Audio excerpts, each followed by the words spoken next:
inflicted a stunning legal defeat last week when federal judge Beryl Howell agreed with the United States Department of Justice and ruled that Trump's team has to turn over the names of the investigators who allegedly searched all of Donald Trump's properties for more stolen documents and, of course, as we know, came back and said, hey, there's nothing else here. Now, the reason this happened was because the DOJ apparently doesn't trust, one, I guess maybe that the investigation even happened, and two, that these so-called investigators are being completely honest. So they went to the judge and said, Judge, we need from Trump's team the names of these people, the companies that they're with, every bit of information about who they are and what they did, because we want to question them personally. So the judge issues the order. Now Trump's team has to turn over the names of the people who were supposed to be looking for documents and swore they couldn't come up with any. And to all of this, I have one question. Why didn't you ask for these people's names immediately? Right? So here's what happened.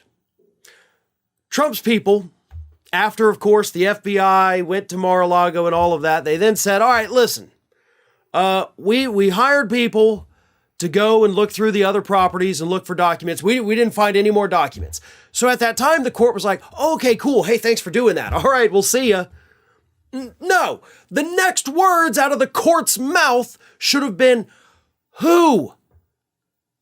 Okay, you hired people to do this. They found nothing. Who were the people? Could you bring them in? Maybe. I don't know. I'm supposed to take your word for it after you had already repeatedly lied about having any documents at Mar-a-Lago? But that's apparently what happened. They just gave them the benefit of the doubt and said, oh, okay, well, if you say you did, then well, that's good for us. Let's break for lunch. Sometimes we have to take a step back and realize how effed up our entire justice system is. Why are we months and months and months into this actual investigation and only just now thinking, you know what? Maybe it would be a good idea to question those people who searched Trump's property. We don't even know technically if these people exist, if there were any searches. And I guarantee you that is a thought that the people at the Department of Justice on Jack Smith's team are thinking right now too. Like, you mean to tell me that they just hired whoever the hell they wanted and we're supposed to believe that these people went in, looked in every nook and cranny and didn't find anything? And yet they never told us who these people were? And the court never asked who these people were? So I'm glad the judge sided with the DOJ on this, but I find it absolutely beyond ridiculous that they didn't ask immediately who these people were months ago. So I guess in the near future, we're going to find out who these people are. We're going to find out if they even exist, if the Trump team did hire anybody to even go in there. Because honestly, given what we've seen so far, it wouldn't surprise me if they were lying about that too. Hi everyone, this here is little Athena. And Athena would like to know why you haven't subscribed to Fair and Balanced yet. So please, don't let Athena down. Subscribe today. McCarthy required the better part of a week to grind down the conservative opposition to his speaker bid and the way things have been done in the House for decades. One of the holdouts, Republican Congressman Chip Roy of Texas, was instrumental in delivering him the gavel. Roy negotiated a laundry list of concessions from McCarthy designed to spread power among the House rank and file, and particularly the House Freedom Caucus. And Roy's deal ultimately flipped up to 15 votes for McCarthy, paving the way for his victory Friday night. Joining me now for his first interview after the speaker election is Texas Republican Congressman Chip Roy. First of all, congratulations on everything that happened and getting what you wanted in the negotiations. It's not necessarily a sure thing that happens. We are just learning some of the promises McCarthy made capping spending at 2022 levels for fiscal year 2024, a subcommittee to investigate the Justice Department, more Freedom Caucus representation on important committees like the Rules Committee, a one-member threshold for a motion to vacate, which is what it used to be before 2019. What other commitments did McCarthy make that you can tell us about? Well, first of all, let's remember that a little temporary conflict is necessary in this town in order to stop this town from rolling over the American people. I don't think anybody on either side of the aisle could say with a straight face that they think that Washington is doing good work for the American people on a regular basis and isn't broken. We have to work to fix this place. And look, some of the tensions you saw on display when we saw some of the the interactions there between Mike Rogers and Matt Gaetz. Some of that is we need a little of that. We need a little of this sort of breaking the glass in order to get us to the table, in order to fight for the American people and to change the way this place is dysfunctional. So this all started going back last summer. We wanted rules to open this place up. We wanted more transparency, we wanted more openness, more ability to add amendments to the floor. So, for example, you ask, what else did we get? We got amendments to be able to, we got the ability to offer amendments on the floor of the House during appropriations that will open it up again. We haven't done that. So since I've been in Congress, I've not been able to offer an amendment on the floor. There hasn't been an amendment offered in open debate since May of 2016. Is it a free-for-all, like anyone can offer an amendment? Absolutely, within appropriations. We will also be striving for more open rules. We put more conservatives, some Freedom Caucus members, and we're still working through who those will be on the Rules Committee, the powerful Rules Committee, which is the funnel by which legislation gets to the floor of the House. But importantly, we were trying to stand up for rank and file members because too often, and we saw this in December, too often bills are cooked up with a handful of people. They're brought through to the Rules Committee, jammed through, put on the floor, and you have to vote yes or no. The American people are tired of that. We need to be able to see some of the stuff we got to see this week. You and I were talking ahead of time. Cameras, because C-SPAN control the cameras. Are you in favor of that? Because I love these C-SPAN cameras. I think drawing the American people into the conversations, the debate on the floor, if you're going to have cameras there, well, let's look at the action. Let's see. So you're in favor of transparency. C-SPAN gets to control it. Well, let me go look into the ins and outs of all of that, but I think it is what the American people were able to see unfold on the floor was a good thing for our democracy and our republic, right? It was a good thing for people to be able to see the inner workings. And this isn't just a shirts and skins, red and blue, two-team thing. This is history because this hasn't happened in the last 100 years, but understand why that's so. Two-party entrenchment has made it to where we don't have a good back and forth to sit at the table and try to accomplish things. So I'm all in favor of transparency. I'm a journalist. I want everything out. So I hope you'll look into the C-SPAN thing because I think that really does show the American people. I don't think it's a bad thing to show Democrats and Republicans, tough negotiations, et cetera. In the name of transparency, will you or the Speaker put out a list of the concessions of these changes? Because they're not all, as you know, they're not all reflected in the rules that are going to come up for a vote this week. Sure. And again, part of this is all sensitive, right, as you're kind of going through it and kind of holding everybody together. We got to get through the rules on Monday, and we're going through the steering process of getting folks on committees. But for example, when we say we want it, and Jake, we put out a list in December 8th, saying, hey, here's what we think we need to transform this place. Here's what we need to see in any speaker. And so we've been out and open about that. But I want to make clear, this isn't about Chip Roy wants a spot on a committee. I haven't been promised anything, literally. I've got nothing out of this deal for me personally. Does that mean I might end up on Rules Committee? Maybe, if that's what my colleagues want. We still have to go through that process. But what we have extracted are promises from the Speaker to make sure that we have ideological diversity and representation among these committees. Appropriations, there are 2 Freedom Caucus members out of 33 that are likely to be in the majority. So think about that. The HFC is 20% of the body, yet 2 of 33 appropriators. The Rules Committee, it's always a struggle to get anybody on there who's going to push back in the Rules Committee about, wait, why are we jamming a bill through that nobody's read? Right. So let's get representation on these committees.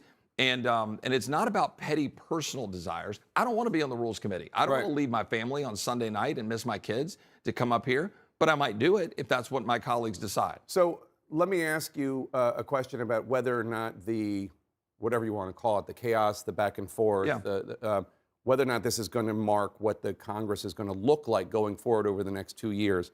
McCarthy promised, one of the promises was not to raise the debt ceiling without some accompanying spending cuts. Correct. Congress had a similar showdown trying to force spending cuts in 2011. Yep.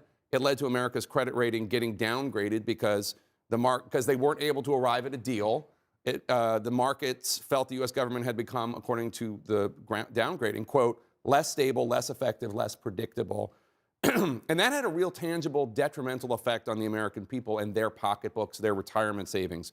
What's the plan to make sure that doesn't happen again? That the chaos we saw this week, or whatever you want to call it, doesn't become just what happens every time, especially when we're talking about major must-pass legislation like raising the debt ceiling, which is just about paying the bills for what has already been paid. Well, the fastest way to guarantee that we have debt rating problems is to keep spending money we don't have and keep piling up debt, and that's what we're doing. The uniparty in Washington, Republicans and Democrats, the power brokers, which, by the way, were reflected by Mike Rogers when he goes in and he's pushing back on the He says, rebels. I will finish you, Right. he said. So why is that? Because when you push back on the swamp's going to push right back. We saw that in display. That's okay. So you say, well, are we going to have this kind of conflict going forward? I hope so, but we started this now. It's January. So the debt ceiling or the debate is going to be in a few months. Let's do it now, guys. Let's get this out there. Both sides of the aisle, everybody within each party, let's figure out how we're going to actually fix this, because the American people are sick of us not doing our job. There is a bigger risk, though, for the U.S. defaulting on the debt when it comes to the debt ceiling vote than some short-term embarrassment for Kevin McCarthy. The default is a bigger deal and could actually cost billions of dollars. Understood. But remember in 2011 when that cap and balance was negotiated and put in place, and frankly, it worked for 4 or 5 years to constrain spending. Now, it had some side effects. Defense spending was getting whacked pretty good. And we don't want to see that. We want to be able to figure out how we can get this going the right way to make sure defense is protected. But we need to put limits on spending and then get to the table. You have to do that at home, Jake. I have to do that at home. Every American has to do that. If we don't stop spending money we don't have, I promise you, we will never sit at a table.